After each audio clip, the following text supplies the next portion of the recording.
today we're gonna combine last week's work of distributive property and then yesterday's work of combining like terms. So the first thing I will do is distributive property. In this case, multiply the 7 from the outside to the numbers on the inside. Right? That 2 at the beginning has nothing to do with parentheses, so don't do anything. So 7 times 1 is 7. 7 times a negative 9 gives me negative 63b.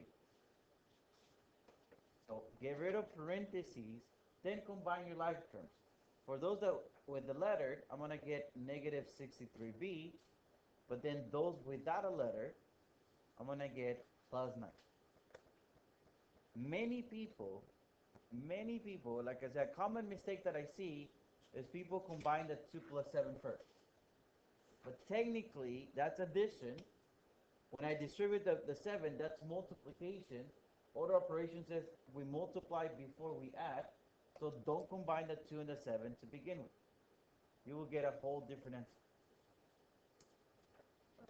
Remember, we multiplied before we add.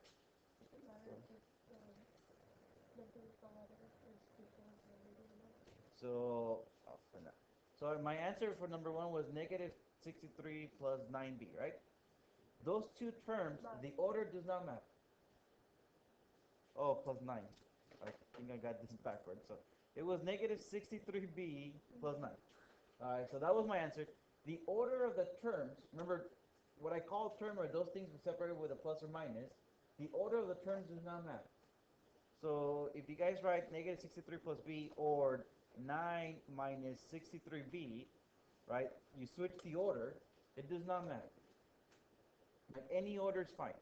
I usually put the one with the letter first, but that's just a personal choice. All right, looking at question number 2. Get rid of parentheses. So I'm going to have 5 plus 6 plus 6n. Right? Multiply the 6 on the outside to the inside. Those with the letter is just 6n. Those without a letter, it's 11. So my answer is 6n plus 11. Let me take a look at 1 where we have a letter outside. So let's take a look at 4. The x squared, I'm not going to do anything to it because it's just there. Multiply the 3x to the inside. 3x times 8x, that's going to give me 24x squared. Remember, I added the exponents. That's how I got the x squared. Now 3x times 3, that gives me 9x. I know they all have an x, but they don't have the same x. Right? These two that I'm underlining, those have x squared, so those are the only two I'm going to combine. 1 plus 24 gives me 25x squared plus 9x. I know they're all x, but they're not the same x. One of them is x squared, the other one is just x. On the 24? Because 3x times 8x, I just went 3 times 8 is 4, but then x times x, I added the exponent. So that's how I got the x squared. So you guys will run into some of these. Let me... Number 6, yep. Let's take a look at 6. 10x times nx, that gives me 100x squared. That's the x squared because I added the exponents. 10x times a negative 2, that gives me negative 20x. And then minus 5x squared. When I combine my like terms, I'm going to get 95x squared minus 20x. And that's it.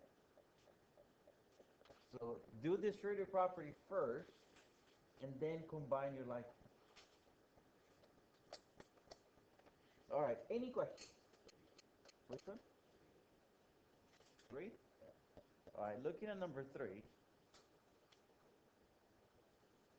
I'm going to have 5 minus, because that has nothing to do with the parentheses. So 5 minus 7 times a negative, well, actually, better yet, let me not call it minus 7. That 5 on the front is just a 5. I'm going to call this negative 7 times a negative 2, I'm going to call that positive 14. Because negative times a negative. Then negative 7 times a negative 9k, I'm going to call that plus 63k. And negative times a negative, it's positive. So I'm just going to finish with 63k plus 19.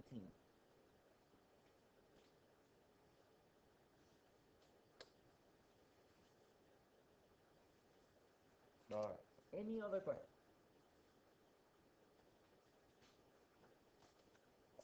Let me take a roll really quick.